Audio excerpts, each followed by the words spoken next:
नमस्कार दोस्तों, आप सभी का एक नई वीडियो पे स्वागत करते हैं। जी हाँ दोस्तों, आप लोग को बता देना चाहेंगे पावर स्टार पवन सिंह का एक गाने का नहीं बल्कि एक मूवी का पोस्टर रिलीज किया जाता है। जैसे रिलीज किया जाता है भोजपुरी इंडस्ट्री में हाहाकार मचा देते हैं। आप लोग को बता देना चाहेंगे इस मूवी का नाम रहता है लाखन सिंह। जी हाँ दोस्तों, लाखन सिंह मूवी का पोस्टर रिलीज करते हुए बताते हैं कि बहुत ही जल्द ये मूवी आने वाला आप सबके बीच। आप लोग को बता देना चाहेंगे लाखन सिंह जो मूवी, इसमें एक्ट्रेस कौन है, लेकिन आप लोग को इतना बता देना चाहेंगे इसका थंबनेल और क्या कहते हैं इसका फर्स्ट लुक जैसे रिलीज किया जाता है भोजपुरी इंडस्ट्री में हाहाकार मचा देते हैं, क्योंकि एक से एक बढ़ के पोस्टर रिलीज किया जा रहा है। आप लोग को बता देना चाहेंगे, आप लोग को पता ही होगा अपकमिंग में इसका ट्रेलर आने वाला है, जो कि आप लोग को बताया था पिछले वीडियो में कि इसका काला माटी का भी फर्स्ट लुक रिलीज नहीं हुआ है बल्कि उसका खुलासा किया गया था। उसी तरह इसमें भी आप लोग को बता देना चाहेंगे लाखन सिंह मूवी बहुत ही ताबड़तोड़ होने वाला है। आप लोग को फर्स्ट लुक देख करके पता लग रहा होगा, इसमें मुझे लग रहा है एकदम एक्शन से भरपूर प्रदर्शन इसमें हुआ होगा।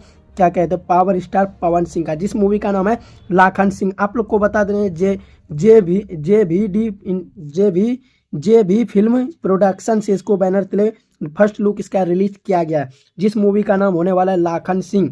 लाखन सिंह मूवी आप सबके बीच बहुत ही जल्द आएगा। पहले अब देखते हैं, पहले टीजर आएगा, लेकिन उससे पहले आप लोग को बता देना चाहेंगे इसका ट्रेलर आएगा, फिर पूरा मूवी आप सबको देखने के लिए मिलेगा लाखन सिंह। तो चलिए दोस्तों, आप लोग को ये गुड न्यूज़ कैसा लगा, अच्छा लगा वीडियो को शेयर कीजिएगा। चलिए दोस्तों, मिलते हैं नेक्स्ट वीडियो में। धन्यवाद।